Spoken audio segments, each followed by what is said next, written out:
White phosphorus is a soft, waxy, and translucent solid.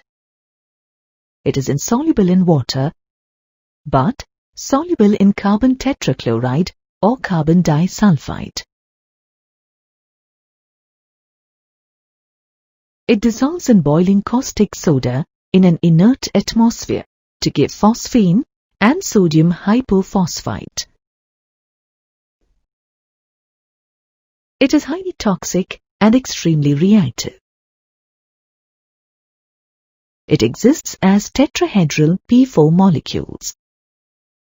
These molecules are held together by weak van der Waals forces of attraction. Hence, it has a very low melting point of 44 degrees Celsius. As you can see from the structure, each phosphorus atom is covalently bonded to 3 other atoms of phosphorus.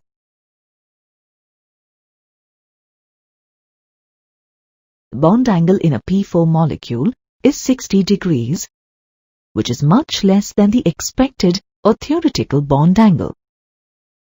You know that when pure p orbitals overlap, the theoretical bond angle expected is 90 degrees. This angular strain in the molecule makes white phosphorus unstable and therefore highly reactive. Therefore, white phosphorus ignites spontaneously in air at about 35 degrees Celsius. That is, at a temperature slightly higher than room temperature, to form phosphorus pentoxide. The equation for this reaction is shown here. This angular strain in the molecule makes white phosphorus unstable and therefore highly reactive. Therefore, white phosphorus ignites spontaneously in air at about 35 degrees Celsius. That is, at a temperature slightly higher than room temperature, to form phosphorus pentoxide. The equation for this reaction is shown here. Owing to its high reactivity, white phosphorus is stored underwater. White phosphorus glows in the dark. Do you know why? In contact with humid air, white phosphorus gets oxidized. This reaction is associated with the emission of light. As a consequence, it glows in the dark. Note that the emission of light or electromagnetic radiation during a chemical reaction is called chemiluminescence. Thus, white phosphorus exhibits chemiluminescence.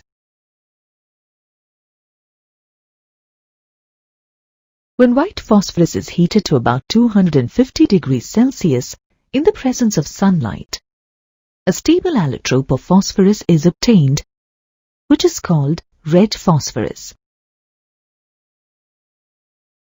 Red phosphorus is an iron-grey, lustrous crystalline solid that is odorless, non-toxic, and insoluble in water as well as in carbon tetrachloride. It doesn't dissolve in boiling caustic soda, but dissolves in alcoholic potash.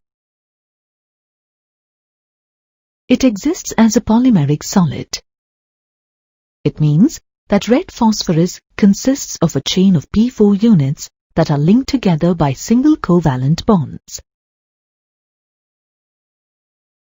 Hence, it is stable under normal conditions and doesn't ignite in air. It is therefore not stored in water. It undergoes combustion only when heated to about 400 degrees Celsius. Note that red phosphorus doesn't exhibit chemiluminescence. The other principal allotrope and thermally the most stable is black phosphorus. It is a highly polymerized form of phosphorus. It has a layered structure. It exists in two forms, namely alpha-black phosphorus and beta-black phosphorus. When white phosphorus is heated at 473 Kelvin, under high pressure, it forms beta-black phosphorus. It doesn't ignite in air up to 673 Kelvin.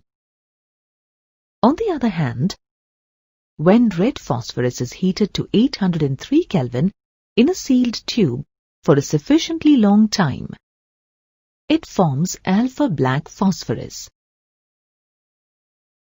Alpha-black phosphorus has opaque monoclinic or rhombohedral crystals, while beta-black phosphorus consists of corrugated sheets that result in the formation of flaky layered crystals. Alpha-black phosphorus doesn't conduct electricity, but beta-black phosphorus does.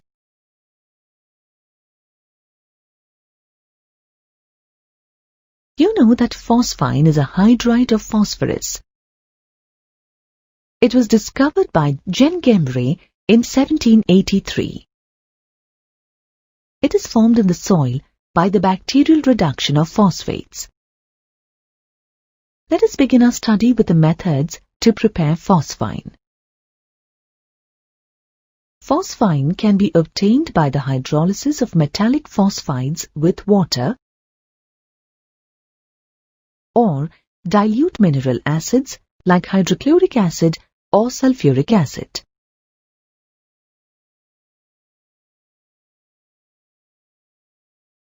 Calcium phosphide or sodium phosphide, on being hydrolyzed with water, produce phosphine.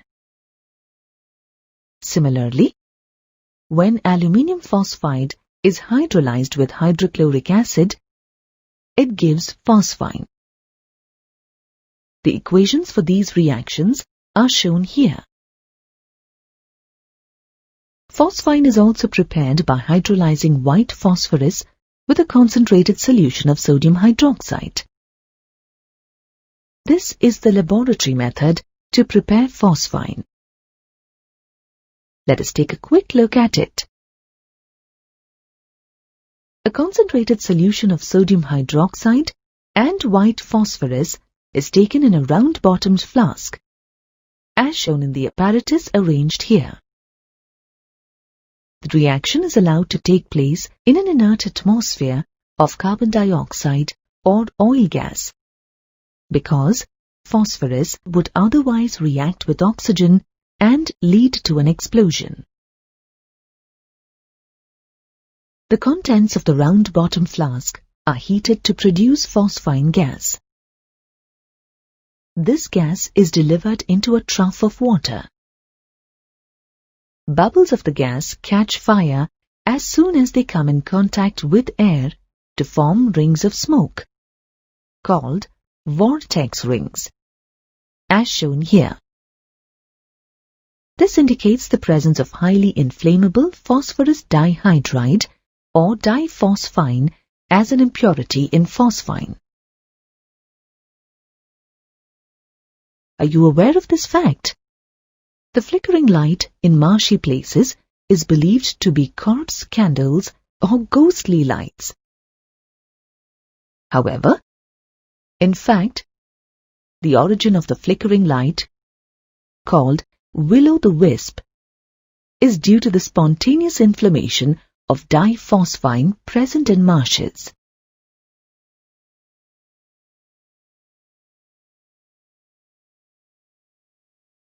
The phosphine obtained in the process is purified by absorbing it in anhydrous hydrogen iodide that forms phosphonium iodide.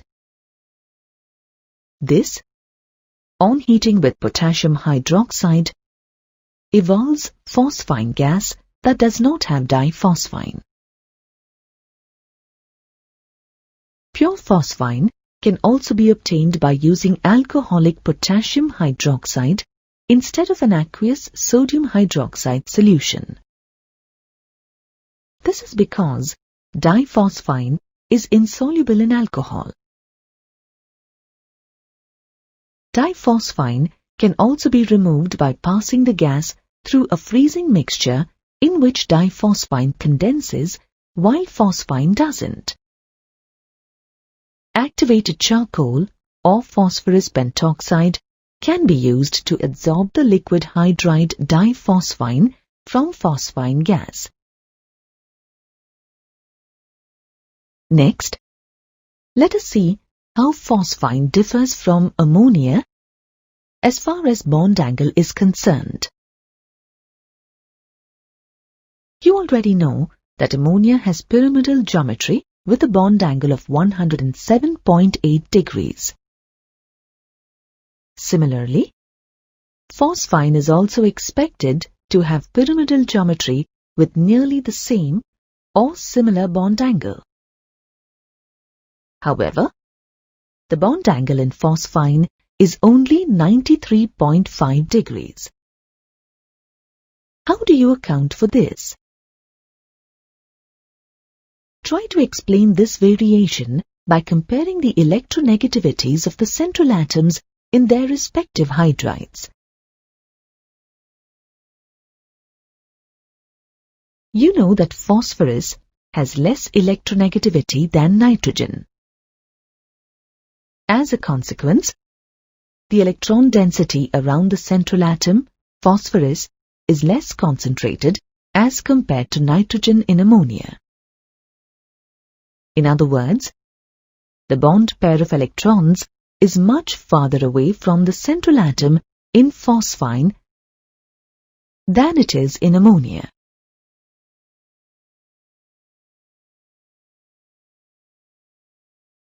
As a result, the lone pair causes even greater distortion in phosphine. Thus, the bond angle in phosphine decreases to 93.5 degrees. Moreover, the bond angle of 93.5 degrees suggests that the orbitals used for bonding are close to pure p orbitals.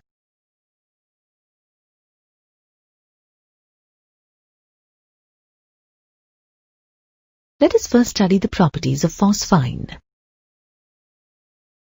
Phosphine is a colorless and extremely poisonous gas that smells like garlic or rotten fish. Unlike ammonia, it is slightly soluble in water, and the aqueous solution is neutral. It is more soluble in carbon disulfide and other organic solvents. The melting and boiling points of phosphine are much less than that of ammonia due to the absence of hydrogen bonding.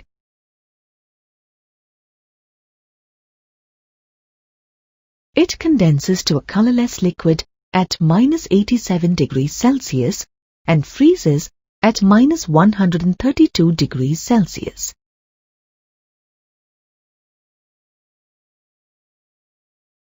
Phosphine acts as a Lewis base analogous to ammonia due to the presence of a lone pair of electrons.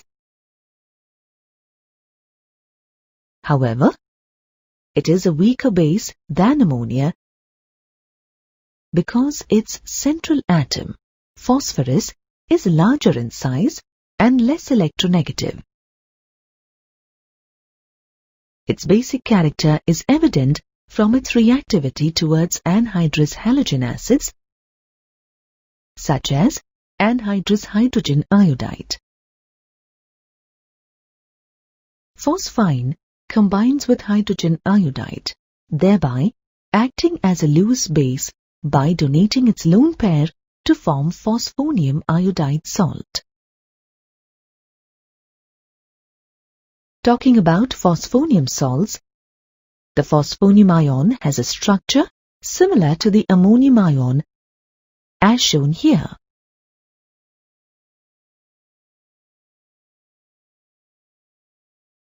Do you know why the bond angle of phosphonium ion is higher than that of phosphine? Try to answer this question on your own before looking at the answer. The central phosphorus atom is tetravalent in phosphonium ion and trivalent in phosphine. This indicates that there are 1 lone pair and 3 bond pairs in phosphine. While all the 4 are bond pairs in phosphonium ion, you know that the magnitude of repulsion between a lone pair and a bond pair is greater than between 2 bond pairs. Hence, the extent of repulsive interaction in phosphonium is less than in phosphine. As a result, the bond angle in phosphonium ion is greater than in phosphine.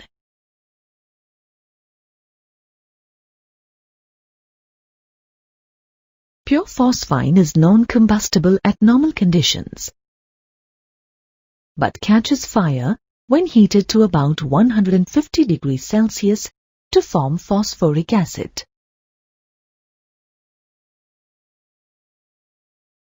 When phosphine is heated to about 440 degrees Celsius in an inert atmosphere, or when it is subjected to an electric spark, it decomposes into its constituents, namely red phosphorus and hydrogen. Also, an aqueous solution of phosphine decomposes in the presence of light into red phosphorus and hydrogen. It burns with an explosion when it comes in contact with even the smallest amounts of oxidizing agents such as nitric acid and chlorine gas. Nitric acid oxidizes phosphine to phosphorus pentoxide and itself gets reduced to nitrogen dioxide as shown in the equation here. Similarly, the equation corresponding to the oxidation of phosphine in the presence of chlorine is also shown. When passed through aqueous metallic salt solutions such as copper sulfate, silver nitrate, and mercury chloride, phosphine gas precipitates the corresponding metal phosphides. As can be seen from these equations, copper phosphide is precipitated from copper sulfate, silver phosphide from silver nitrate, and mercuric phosphide from mercury chloride. You know that the reducing power of the hydrides of group 15 elements gradually increases on descending the group. Hence, the reducing power of phosphine is greater than its analogue ammonia. It reduces auric chloride to metallic gold, as shown in the equation here. Let us now turn to the uses of phosphine. The hydrolysis of calcium phosphide finds use in the manufacture of Holmes signals. A mixture of calcium phosphide and calcium carbide is taken in a container and sealed. When needed, the container is pierced and thrown into the sea. As water enters the container, it reacts with the mixture and produces brilliant flashes of light, a bright luminous flame which serves as a signal to approaching ships. The bright luminous flame is due to the formation of phosphine and acetylene on the hydrolysis of calcium phosphide and calcium carbide. Note that the spontaneous flammability of phosphine is due to the presence of diphosphine. The same reaction is also used in smoke screens. The phosphine obtained catches fire and produces the required smoke.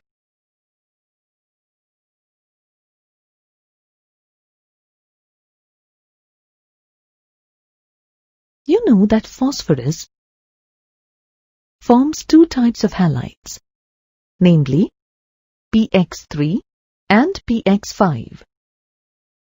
Here, X represents a halogen, which may be fluorine, chlorine, bromine or iodine. Of these, chlorides are more common. These chlorides are covalent in nature. Let's first study the preparation and properties of phosphorus trichloride. In the laboratory, phosphorus trichloride is prepared by heating white phosphorus in a current of dry chlorine. Let's take a quick look at the method of preparation. The apparatus required is arranged as shown here. White phosphorus is placed in a retort and gently heated over a water bath. A current of pure and dry chlorine gas is passed over the white phosphorus.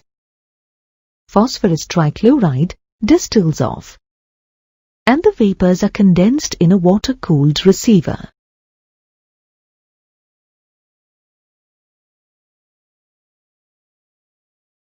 Phosphorus trichloride can also be prepared by the action of white phosphorus on thionide chloride.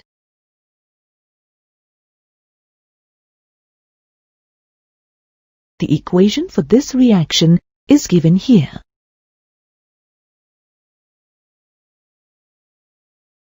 Talking about its structure, the central phosphorus atom in phosphorus trichloride undergoes sp3 hybridization with 3 bond pairs and 1 lone pair of electrons. On account of this, it has a pyramidal shape. It acts as a Lewis base due to its ability to donate its lone pair of electrons to other electron-deficient ions or molecules. Let us now turn to the properties of phosphorus trichloride. It is a colorless liquid with a pungent smell. It has a very low boiling point of 74 degrees Celsius.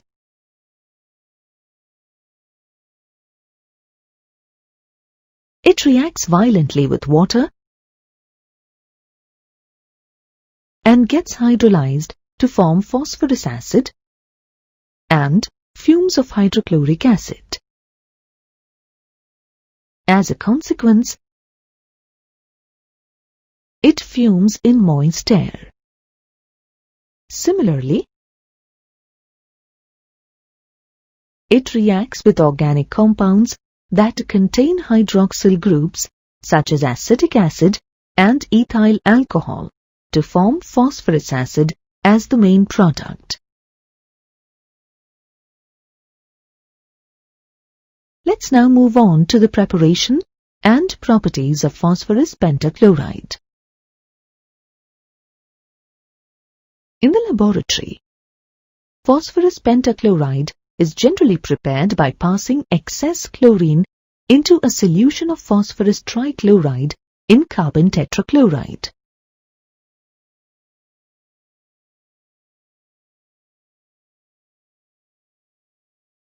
Phosphorus pentachloride can also be prepared by using these methods.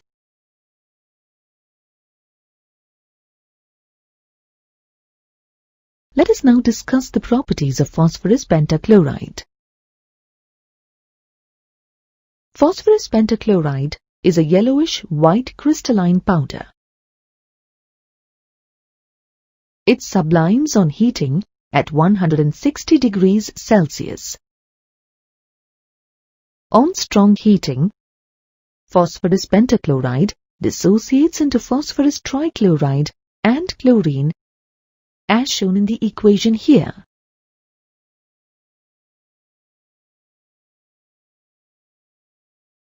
Phosphorus pentachloride reacts violently with excess of water to form phosphoric acid. In other words, phosphorus pentachloride, on complete hydrolysis, gives phosphoric acid.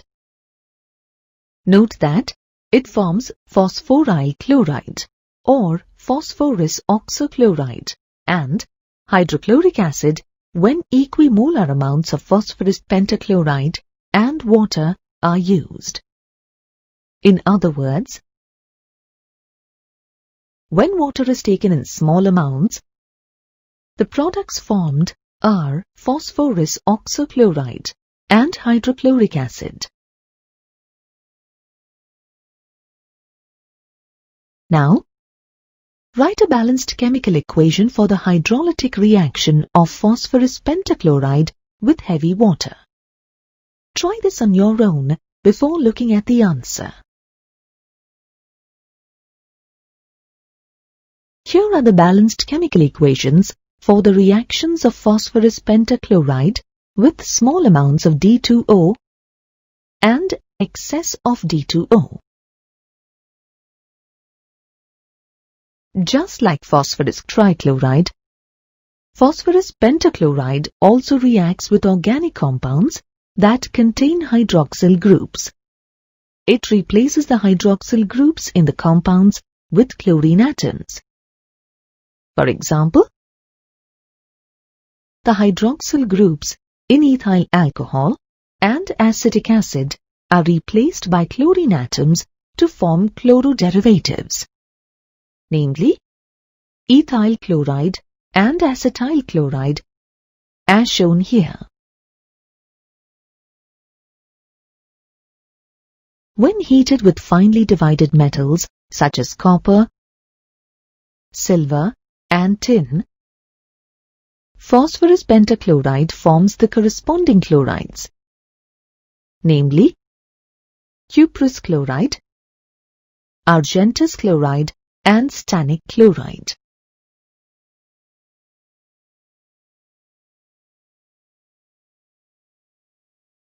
Next, let us look more closely at the structure of phosphorus pentachloride. The central phosphorus atom in phosphorus pentachloride undergoes sp3d hybridization. From the VSEPR theory, you know that since all the 5 electron pairs in these hybrid orbitals are bond pairs, the geometry of the molecule is trigonal pyramidal, as shown here. Of the 5 hybrid orbitals, 3 occupy equatorial positions, while the remaining 2 occupy axial positions. As a consequence, 2 different bond angles are observed in the molecule. They are 120 degrees and 90 degrees.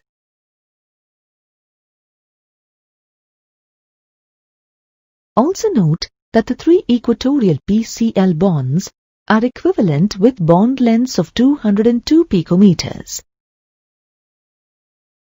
while the 2 axial PCl bonds are longer than equatorial bonds with bond lengths of 240 picometers.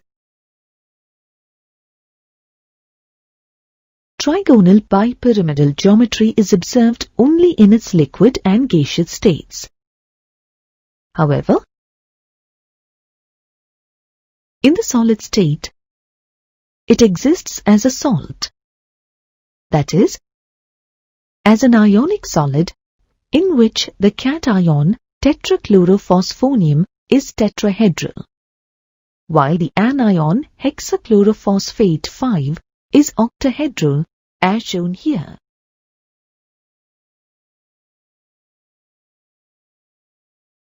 Phosphorus forms a number of oxo acids, such as hypophosphorus acid, orthophosphorus acid,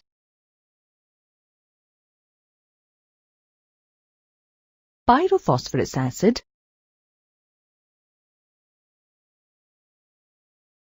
hypophosphoric acid,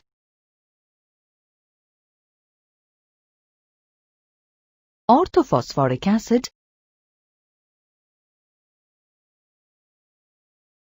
pyrophosphoric acid, and metaphosphoric acid.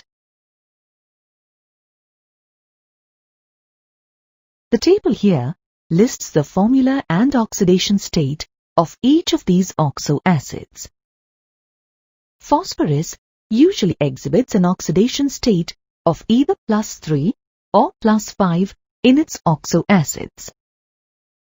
Note that the oxidation state of phosphorus in hypophosphorus acid is +1, while it is +4 in hypophosphoric acid.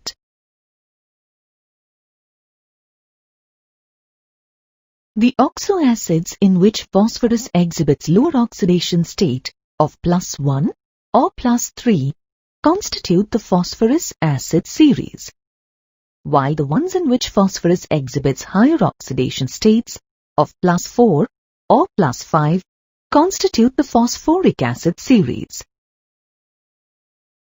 Let us first look at some methods to prepare oxo acids belonging to the phosphorus acid series.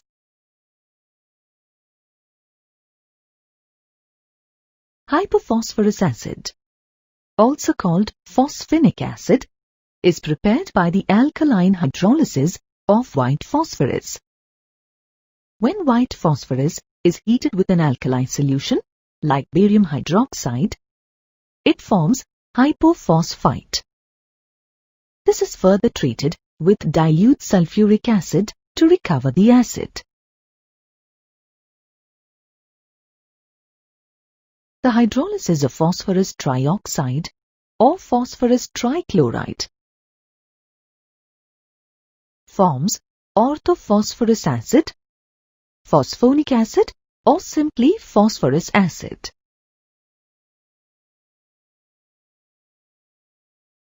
Orthophosphorus acid can be conveniently prepared by passing chlorine gas through water containing molten white phosphorus.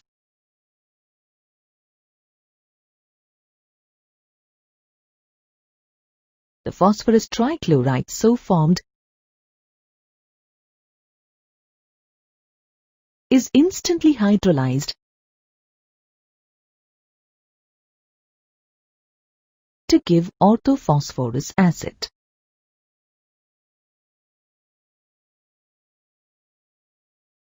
Orthophosphorus acid, when treated with phosphorus trichloride, gives pyrophosphorus acid.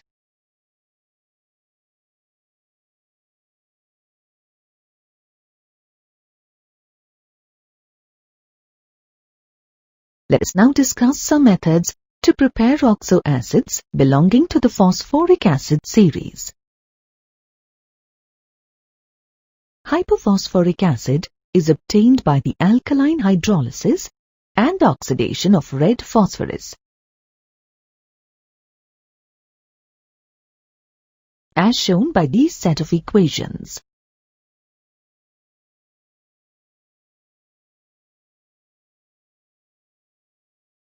Orthophosphoric acid, also called phosphoric acid, is industrially the most important oxo acid of phosphorus. It is prepared by dissolving phosphorus pentoxide in water and then boiling the solution.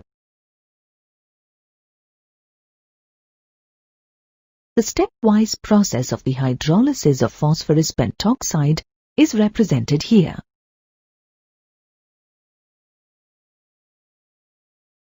When phosphoric acid is heated gently to about 220 degrees Celsius, it loses water molecules to form pyrophosphoric acid.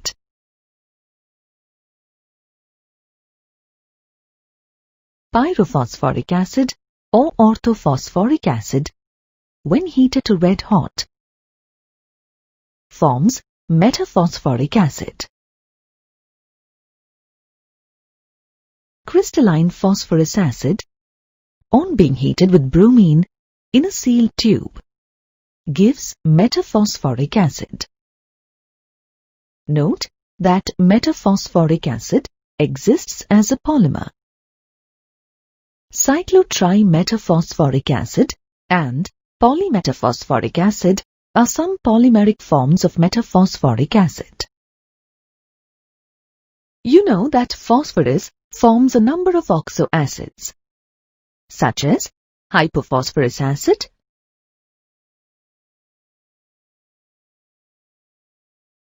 orthophosphorus acid,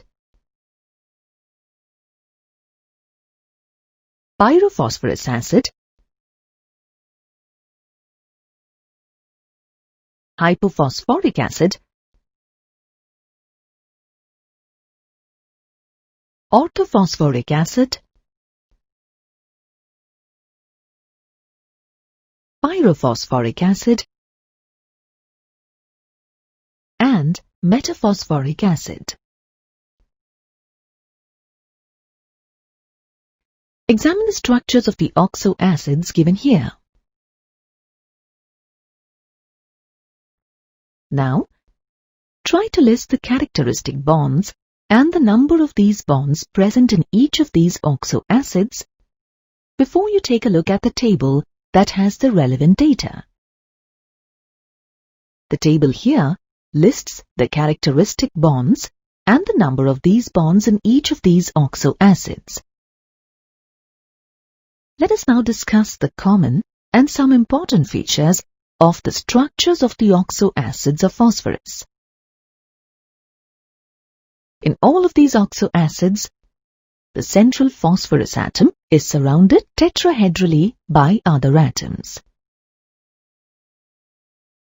At least one P double bond O and one POH bond are essentially present in all of these oxo acids. Note that the double bond is formed as a result of the P-pi back bonding. However, pH bonds are present only in the oxo acids belonging to the phosphorus acid series. Note that in hypophosphoric acid, an unusual PP bond is present. Only the hydrogen atoms that are attached to oxygen in POH bonds are ionizable.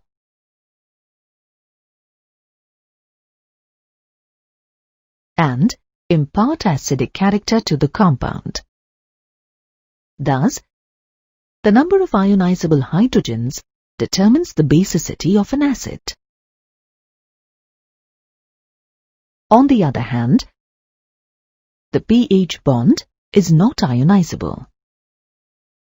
The pH bonds found in the oxo acids of the phosphorus acid series have reducing properties.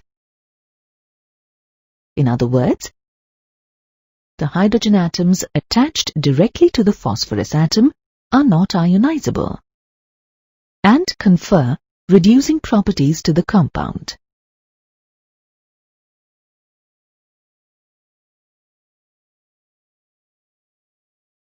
Examine the structures of hypophosphorus acid and orthophosphoric acid. Of these, which oxo acid can reduce silver nitrate to metallic silver? Also justify your answer. Try to answer this question on your own before looking at the answer. It is apparent from the two structures that hypophosphorus acid contains two pH bonds. Why? There is no pH bond in orthophosphoric acid.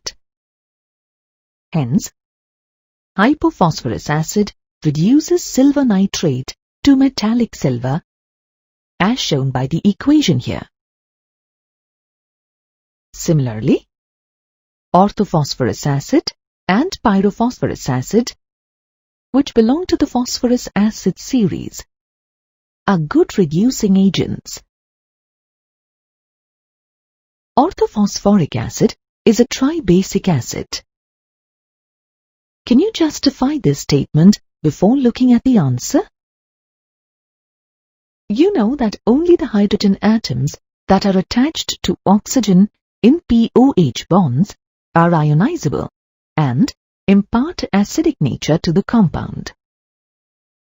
From the structure of orthophosphoric acid, it is evident that it has 3 ionizable hydrogen atoms. Hence, it is a tribasic acid. Note the basicity of the remaining oxo acids based on the number of ionizable hydrogens that are listed in the table here. The oxo acids in lower oxidation states of phosphorus +1 and +3 tend to disproportionate to higher and lower oxidation states. The lower oxo acids disproportionate because some of the phosphorus atoms attain the relatively stable +5 oxidation state. For example, orthophosphorus acid, which contains phosphorus in the oxidation state +3, on heating, undergoes disproportionation to form phosphine, which contains phosphorus in the oxidation state -3, and orthophosphoric acid, which contains phosphorus in the oxidation state +5. Also, look at the disproportionation of hypophosphorus acid that takes place upon strong heating. The elements oxygen, sulfur, selenium, tellurium, and polonium constitute the 16th vertical column or 6A group elements in the long form of the periodic table. The first 4 elements of the group are collectively called chalcogens or ore-forming elements. Because a large number of metal ores are found in the Earth's crust as oxides or sulfides. Oxygen is the most abundant element available in nature. It forms 20.946% of air by volume and 46.6% of the Earth's mass, mostly in the form of silicates and other compounds like carbonates, sulfates, and oxides.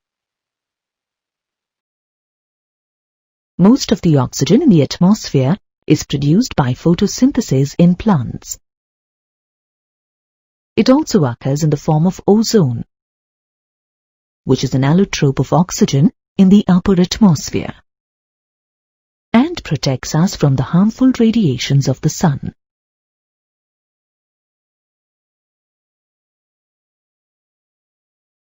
Sulfur is the 16th most abundant element and constitutes about 0.034% by weight of the Earth's crust.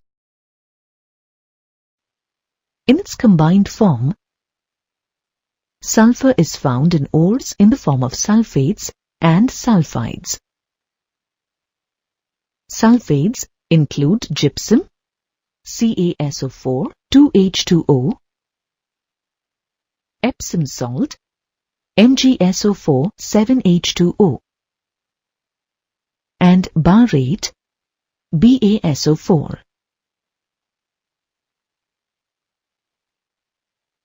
Sulfides include zinc blende, ZNS, galena, PbS, and copper pyrites, CuFeS2.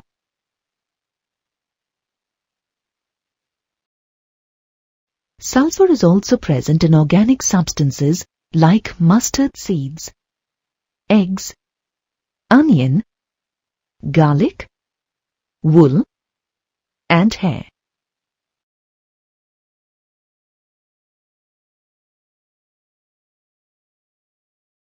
Sulfur is available in its free state in the volcanic areas of Sicily, Italy, Japan, America, Russia, and Iceland. Small deposits of sulfur are found in Pakistan and India as well. Natural gas and crude oil are other sources of sulfur.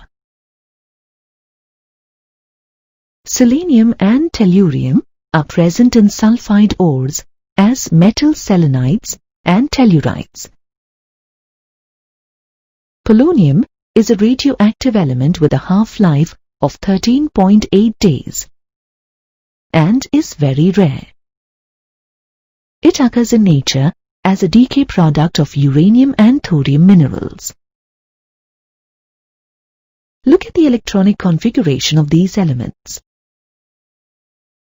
All the elements of this group have 6 electrons in their outer shell and have the general electronic configuration of Ns2Np4.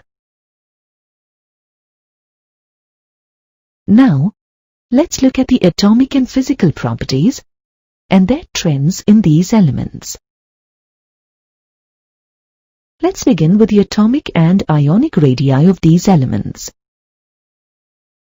From the given electronic configuration, we observe that due to the addition of a new principal energy level in each element, the atomic and ionic radii increase from oxygen to polonium. As you can see from the table, oxygen has an exceptionally small size. This is due to the higher effective nuclear charge of the oxygen atom.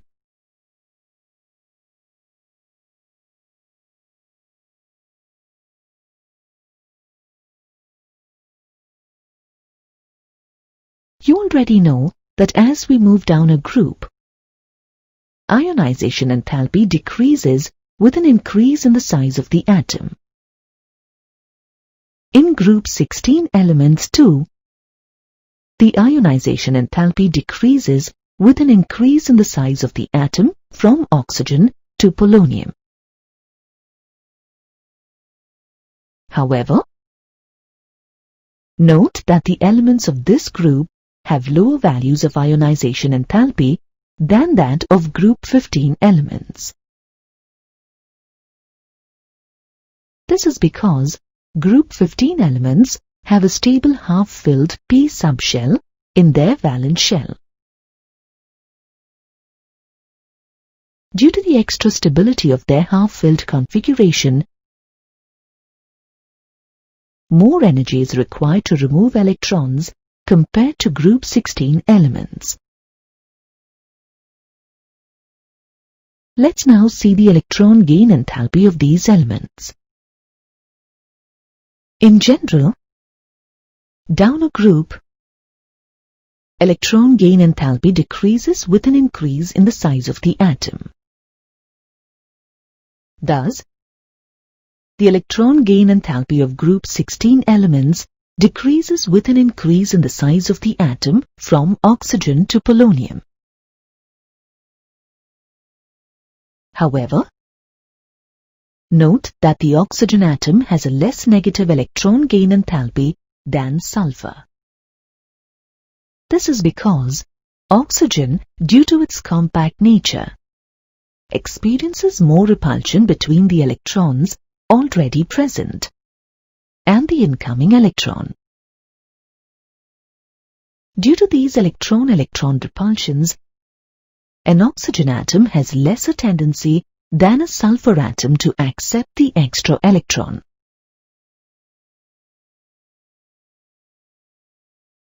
Let's look at the trend in electronegativity. As we move down the group from oxygen to polonium, the electronegativity decreases gradually with an increase in the atomic size. Note that oxygen is the second most electronegative atom after fluorine. Let's now learn about the physical properties of the group 16 elements. Oxygen and sulfur are non-metals. Selenium and tellurium are metalloids, while polonium is a metal under normal conditions. As polonium is a radioactive element, its radioactive property is considered more important than its normal properties. Moreover, its availability is very less as it is a decay product of uranium and thorium. All the elements of group 16 exhibit allotropy. Oxygen has two allotropes, which are oxygen and ozone. Although sulfur has many allotropic forms, only two of them are stable, which are rhombic and monoclinic. Selenium and tellurium exist in both amorphous and crystalline forms. The melting and boiling points of the elements of group 16 increase from oxygen to tellurium as their atomic size increases. This is because, as their atomic size increases, the van der Waals force of attraction between the atoms increases. However, the large difference between the melting and boiling points of oxygen and sulfur may be explained by the fact that oxygen exists as a diatomic molecule, while sulfur exists as a polyatomic molecule.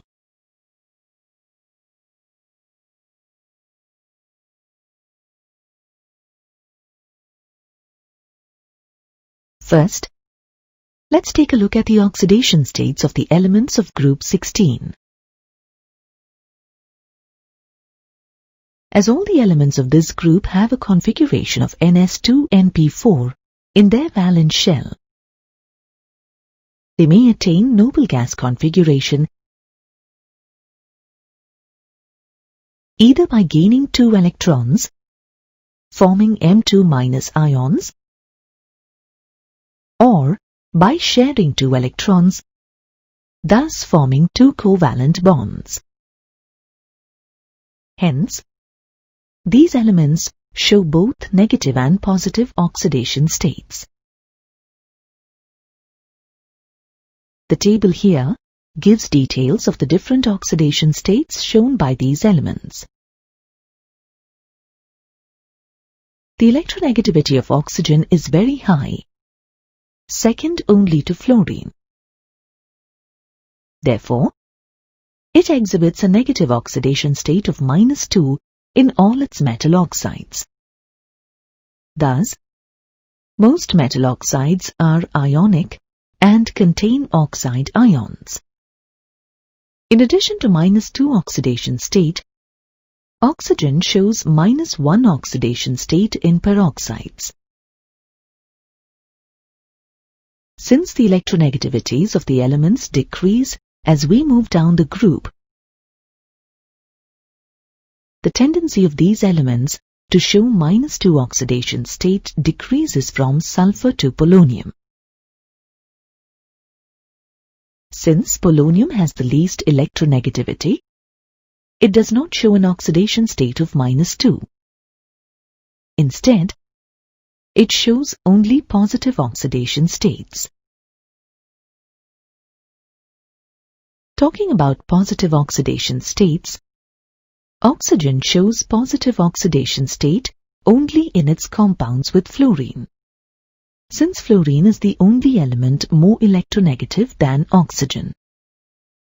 It shows +2 oxidation state in oxygen difluoride and +1 in dioxygen difluoride. Note that oxygen does not have d orbitals, and therefore it cannot expand its valency. Hence, the oxygen atom cannot show an oxidation state higher than +2.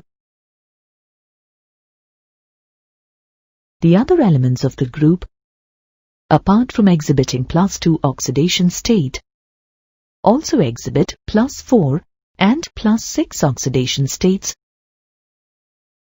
due to the availability of d orbitals in their atoms.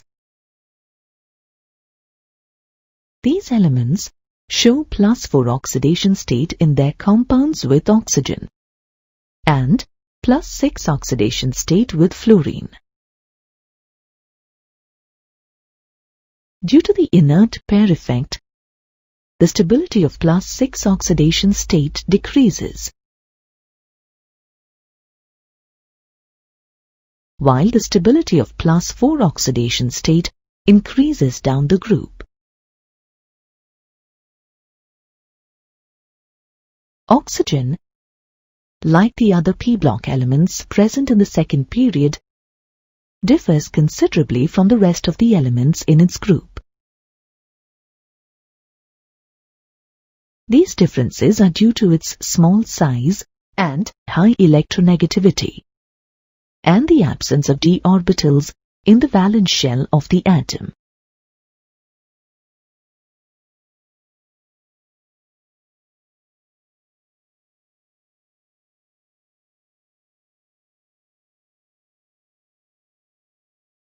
The important differences are atomicity, oxygen is diatomic and gaseous, while the other elements have complex structures and hence exist as solids. Formation of N2- ions. Oxygen, due to its high electronegativity, shows negative oxidation state and does not show any positive oxidation state except in oxygen difluoride and dioxygen difluoride. The other elements show +2, +4 and +6 oxidation states in addition to -2 oxidation state. Polonium does not show minus oxidation state. Maximum covalency. Due to the absence of d orbitals in oxygen, its covalency is limited to 2. But the covalency exceeds 4 in the other elements due to the availability of d orbitals in them. Hydrogen bond formation. Because of its small size and high electronegativity, oxygen forms strong hydrogen bonds, which greatly affects the properties of water and other compounds. However, the other elements in the group have comparatively low electronegativities and, therefore, do not form hydrogen bonds.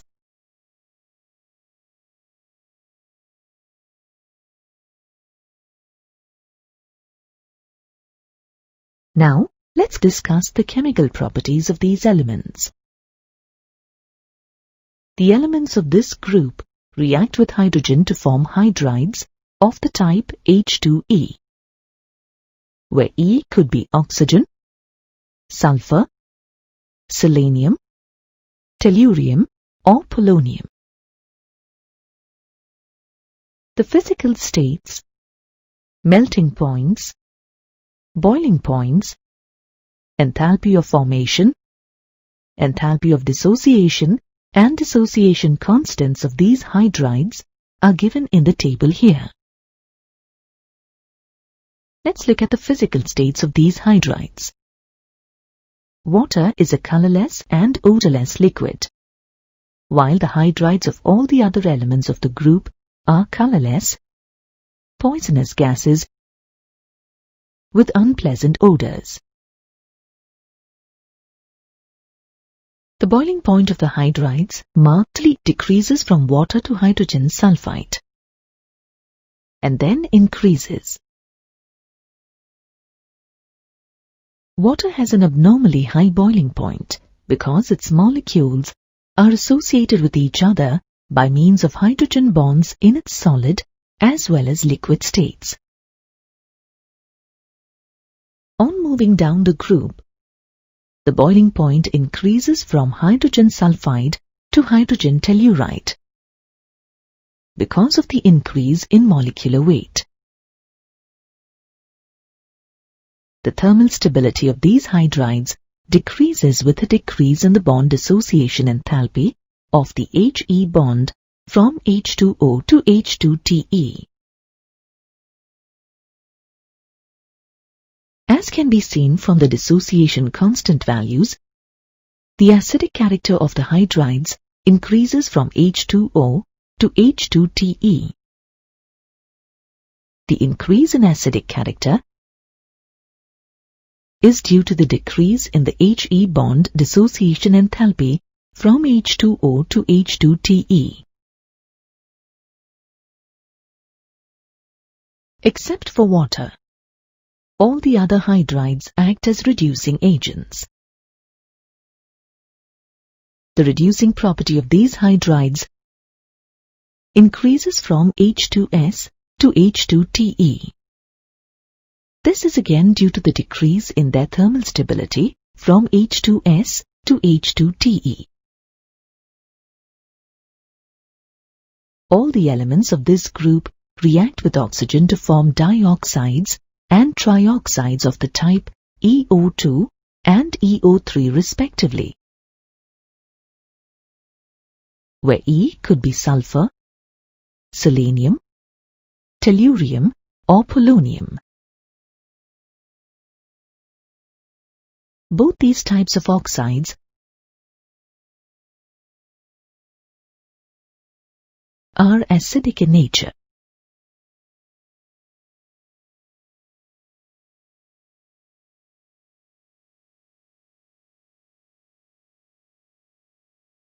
Ozone, which is treated as a dioxide of oxygen, and sulfur dioxide are gases, while selenium dioxide and tellurium dioxide are solids. The reducing property of these dioxides decreases from sulfur dioxide to tellurium dioxide. Sulfur dioxide is a reducing agent, whereas tellurium dioxide is a good oxidizing agent.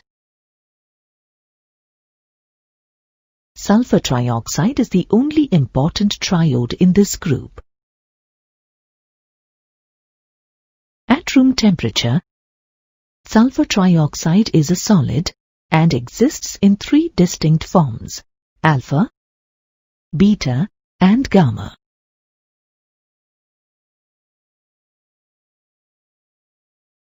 Group 16 elements form a large number of halides of the type EX6, EX4, and EX2, where E is a group 16 element and X is a halogen. Among hexaldehydes, only hexafluorides are stable. They are all colorless gases. They undergo sp3d2 hybridization and hence have octahedral geometry.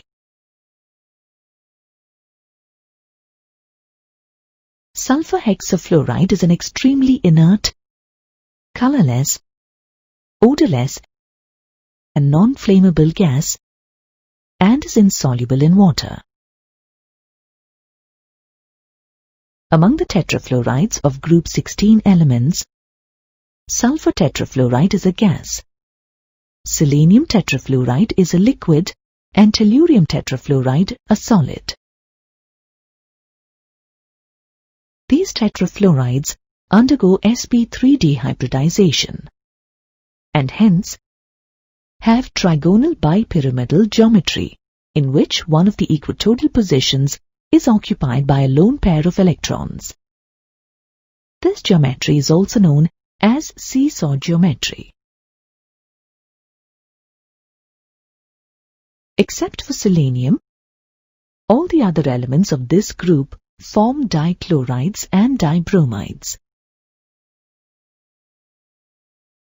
These dihalides are formed by sp3 hybridization and thus have tetrahedral geometry. The presence of a lone pair of electrons gives it a bent geometry similar to that of water. Monohalides exist as E2X2 and are dimeric in nature. Monohalides undergo disproportionation and are converted into tetrahalides. For example, selenium monochloride disproportionation to form selenium tetrachloride and selenium. The structure of these monohalides is similar to that of hydrogen peroxide with a bond angle of 104 degrees. Dioxygen is prepared by different methods in the laboratory and commercially. Let us first study the laboratory methods. The most convenient method for preparing dioxygen in the laboratory involves the catalytic decomposition of solid potassium chlorate. Manganese dioxide is used as the catalyst in this reaction. The other laboratory method is the thermal decomposition of oxides of metals from the lower part of the electrochemical series. For example, the thermal decomposition of silver oxide or mercuric oxide gives dioxygen. Dioxygen may also be obtained in the laboratory by heating the higher oxides of some metals like lead, barium, and manganese. The thermal decomposition of salts rich in oxygen, such as nitrates, for example, potassium nitrate or sodium nitrate, and permanganates, for example, potassium permanganate, also yields dioxygen. Commercially, dioxygen is prepared by either the fractional distillation of liquid air or by the electrolysis of water.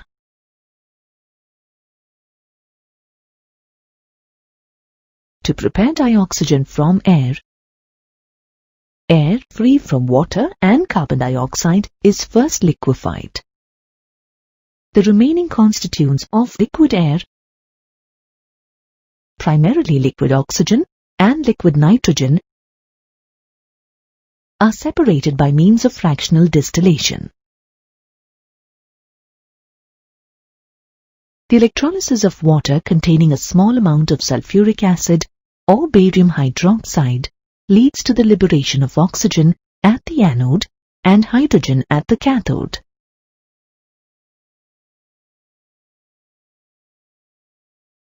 Now, let's discuss the properties of dioxygen. Dioxygen is a colorless, tasteless, and odorless gas. It is slightly heavier than air.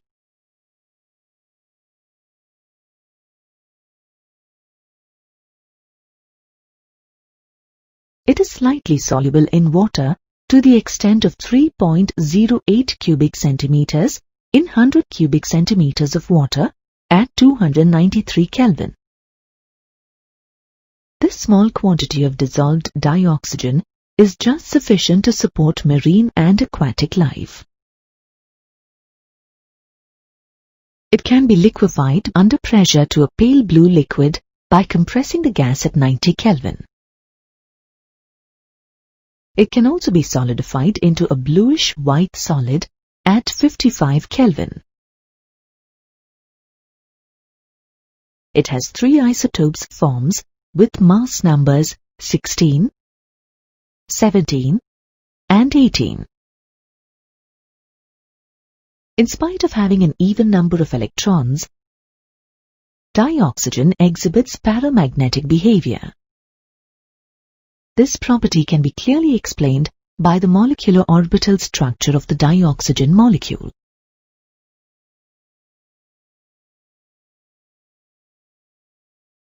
Let's now see the chemical properties of dioxygen. Dioxygen is a very reactive element and reacts directly with nearly all metals and non-metals. However, it does not react directly with some metals like gold and platinum, and some noble gases like helium, neon, and argon. In spite of the great reactivity of dioxygen, some external heating is required to initiate the reaction, as the bond dissociation enthalpy of the oxygen-oxygen double bond is very high. However, as the reactions are highly exothermic, once started, they proceed rapidly without further application of heat. Let's see the reaction of dioxygen with metals. Most metals burn in dioxygen and form oxides that are mostly basic in nature.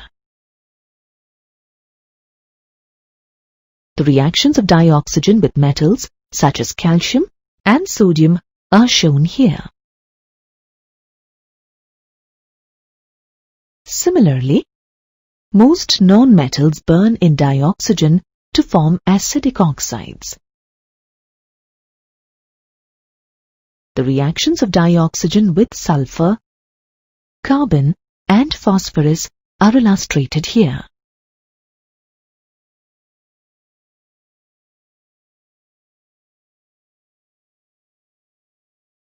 Let's look at the reactions of dioxygen with some compounds. Sulfur dioxide undergoes catalytic oxidation in the presence of vanadium pentoxide to form sulfur trioxide.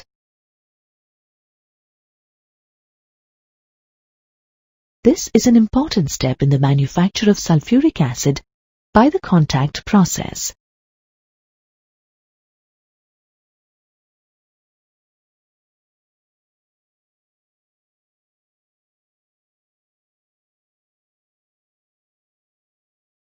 Similarly, hydrochloric acid undergoes oxidation in the presence of copper chloride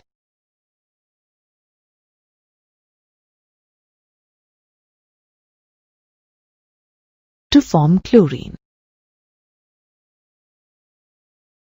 This reaction forms the basis of Deacon's method for the preparation of chlorine, which is obsolete now.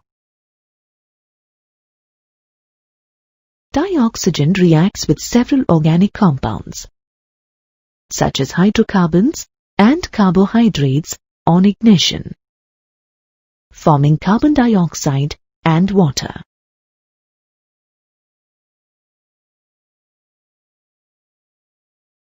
Now let's look at the uses of dioxygen.